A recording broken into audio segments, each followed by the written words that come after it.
The screen door banged against the cedar trim with enough violence to set the antler wind chimes jangling in noisy complaint. Patricia Hawthorne filled the doorway of my grandfather's cabin, her perfectly polished fingernails stabbing the air as though she were directing a furious symphony of indignation. Her voice climbed to a shrill note capable of cracking windows, as she ranted about improper firewood stacking techniques and unauthorized porch furniture placement. The cords in her neck stood out sharply while she gripped her clipboard like a battle-ready truncheon. Then her eyes landed on him. Deputy Sheriff Jake Morrison stepped out from behind the massive stone fireplace. All 6 feet 4 inches of him, his khaki uniform still razor-sharp despite the sticky morning air. He settled his wide-brimmed hat with careful, unhurried precision, the sort of motion that seemed to command the clock to wait politely. Patricia's mouth froze mid-tirade. Every drop of color fled her cheeks faster than rain racing down a shattered gutter. Jake advanced one deliberate pace, his boots sending a deep, resonant thud across the pine floorboards. When he spoke, his voice rolled out smooth and rich, like well-aged whiskey, yet carried an unmistakable razor edge beneath the calm. "Patricia, you have just committed criminal trespass on the private property of a sworn law enforcement officer without a warrant, without invitation, and evidently without the basic common sense. The good Lord grants a potato."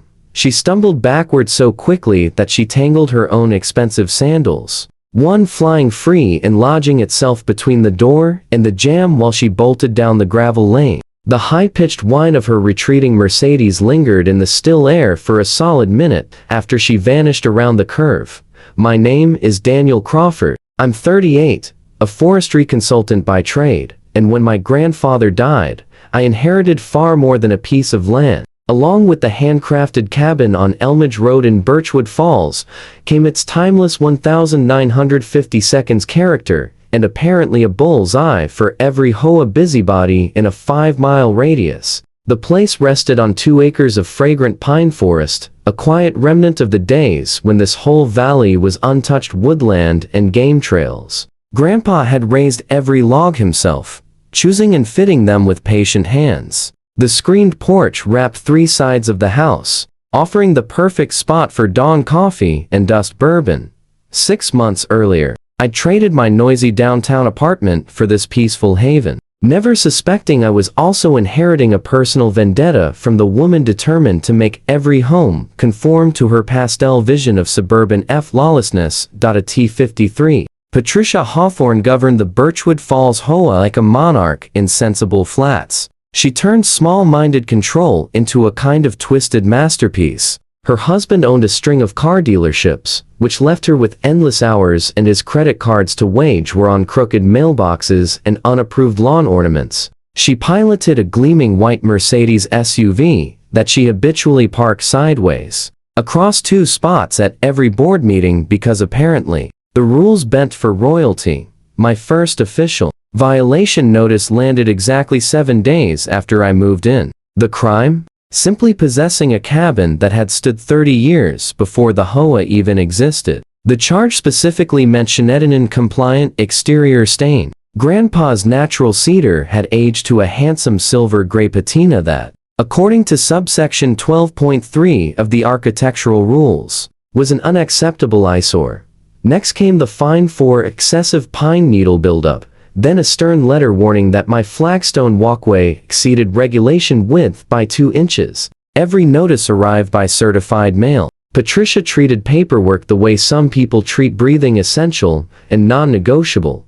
The antler wind chimes were her breaking point. Grandpa had crafted them from the rack of a 12-point buck he'd harvested in 1987. They dangled from the porch rafter, singing softly whenever the ridge breeze stirred. Patricia labeled them a noise violation and a breach of the decorative standards provision. She actually wrote the words "auditory assault" in her official grievance.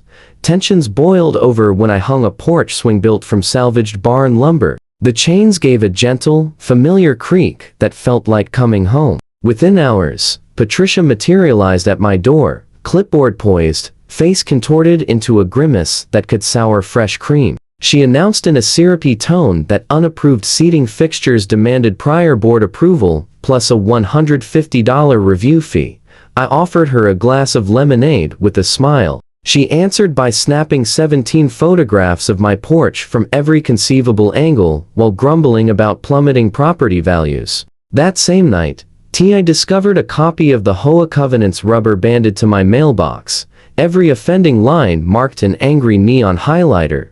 The harassment ramped up. Anonymous tips poured into the HOA suggestion box, complaining about my wood smoke scent, my gravel driveway surface, and even the fact that I drove a pickup instead of a luxury crossover. Someone denounced my bird feeders as illegal wildlife attractors. That someone was Patricia. Her anonymous submissions were always signed with her initials in distinctive lavender ink.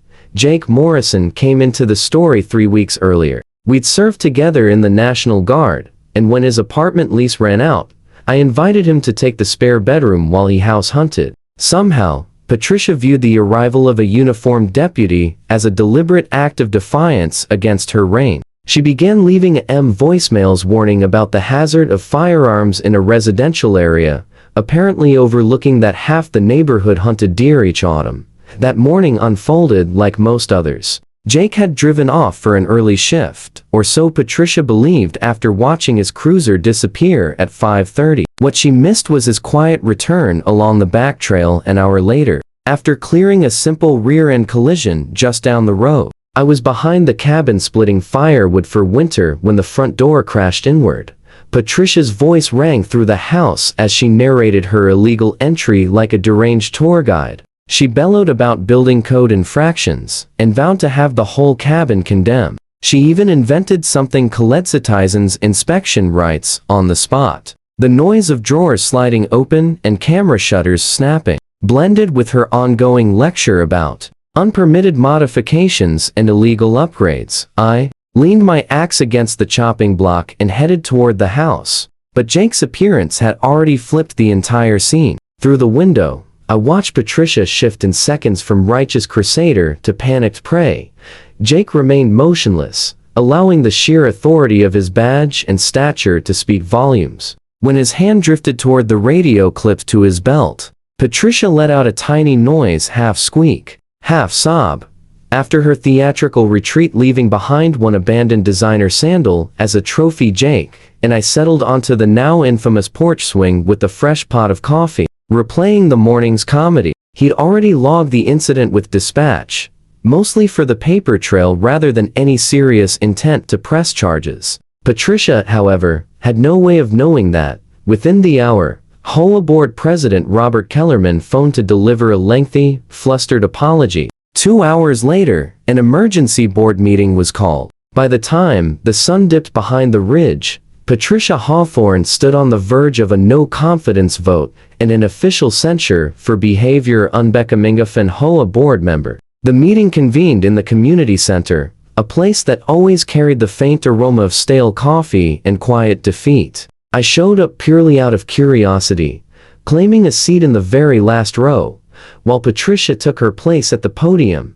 attempting to frame her break-in as bold, forward-thinking neighborhood stewardship. She had actually prepared a full PowerPoint titled, "When Initiative Meets Necessity," featuring generic images of worried homeowners and colorful pie charts forecasting property value trends. Robert Kellerman, the retired judge who had clearly reached the end of his patience, took her arguments apart with the calm, exacting skill of a surgeon. He quoted real statutes, not the make-believe regulations Patricia had been fabricating for years. The vote to censure her passed unanimously except for the single, stubborn hand she raised in her own defense. But the HOA reprimand turned out to be only the opening act. Jake had submitted a formal incident report, which automatically drew the attention of the district attorney's office. Patricia soon found herself staring down genuine criminal trespass charges. Her attorney, undoubtedly funded by her husband's automotive fortune, managed to plea bargain the felony down to a misdemeanor accompanied by community service. Still, the reputational wound was deep and permanent. The heaviest strike came from an unforeseen angle. Patricia's husband, Carl, who had quietly bankrolled her HOA campaigns for years, finally hit his breaking point. It turned out that having a wife arrested for harassing neighbors was terrible publicity for the car business. Who could have predicted that Hawthorne Motors, where the owner's wife is a convicted trespasser, wouldn't move inventory? Carl announced what he termed a household financial reorganization, which in plain language meant Patricia lost the blank check she'd been using to bully residents with threats of litigation. She also lost the Mercedes, downgraded to a practical Honda, which she piloted with visible resentment. News spreads quickly in Birchwood Falls. Somehow, Patricia's mugshot appeared on the community Facebook page, uploaded by an anonymous profile named Justice Win Chimes. The local paper published an article, headlined, "HOA Leader Discovers Hard Truth About Property Rights," illustrated with a photograph of my cabin and its supposedly scandalous antler win chimes. Her community service sentence carried exquisite irony. Judge Kellerman Roberts' cousin assigned her 200 hours with Habitat for Humanity, where she helped construct houses that would have violated every rule she once enforced. Weekends found her lugging 2x4s and fitting windows into homes sporting vinyl siding and chain-link fences. The professional fallout was absolute. The county real estate board revoked her license to sell property. Apparently, criminal trespass conviction does little to reassure potential buyers. Her side hustle staging homes for sale evaporated almost overnight. The woman who once decreed the precise allowable shade of beige for entry doors became unemployable in anything connected to residential real estate. At the following HOA meeting, Patricia occupied a chair in the audience section, no longer allowed at the board table. The new president, a sensible woman named Sandra Chen, promptly repealed half of Patricia's absurd regulations and introduced a grandfather clause shielding pre-existing structures like my cabin. The decision passed unanimously. During the public comment period, Patricia rose to speak, clutching a stack of notes in trembling fingers. She uttered exactly 3 words before her voice cracked and tears took over. The woman who had intimidated the neighborhood for 5 long years collapsed under the weight of her own arrogance. She hurried out of the room, abandoning her notes, which someone later scanned and shared online. They consisted mostly of grievances about other residents' lawns. The final humiliation arrived when the judge ordered her to cover my legal expenses even though I had never filed a lawsuit. Jake had quietly connected me with a lawyer friend who filed a counterclaim for harassment. Patricia's own documented behavior made the case airtight. The resulting settlement reached $50,000. Which I donated to the local animal shelter in Patricia's name, guaranteeing she would receive their cheerful fundraising calls forever. 2 months later, Carl filed for divorce, listing irreconcilable differences and criminal conduct. The car dealership empire she had supported with her staging talents was divided without her consultation. She relocated to a modest apartment complex across town, the sort with no HOA and vinyl siding that would once have sent her into a full-body shudder. I still spot her now and then at the grocery store, pushing a cart like any ordinary shopper instead of lecturing produce managers about the proper alignment of organic kale. She avoids my gaze and frequently abandons her cart. When we end up in the same aisle, the woman who once carried a ruler to measure blade height now resides somewhere dandelions are permitted to thrive unchecked. The cabin remains exactly as it was. Its silver-gray cedar walls stand as quiet proof that common sense can triumph over petty authoritarianism. The antler wind chimes continue their gentle song in the breeze.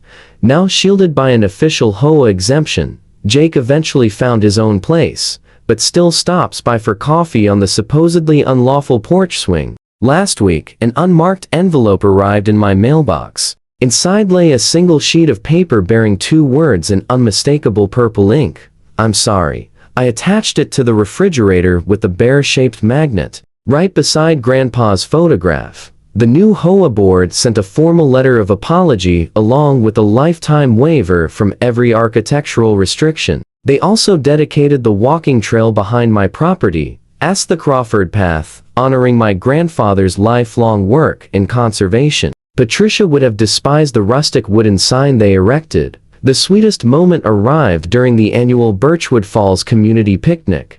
Sandra Chen presented me with the custom wind chime assembled from Patricia's own laminated HOA violation notices, strung together and hung beside Grandpa's antler chimes. When the wind catches them just right, they produce a completely different melody. Patricia Hawthorne now faces 5 years of probation, a $50,000 legal settlement, and a permanent statewide prohibition from serving on any homeowners association board. When the judge announced that final penalty, her face registered pure shock and anguish, as though he had just outlawed the very air she breathed.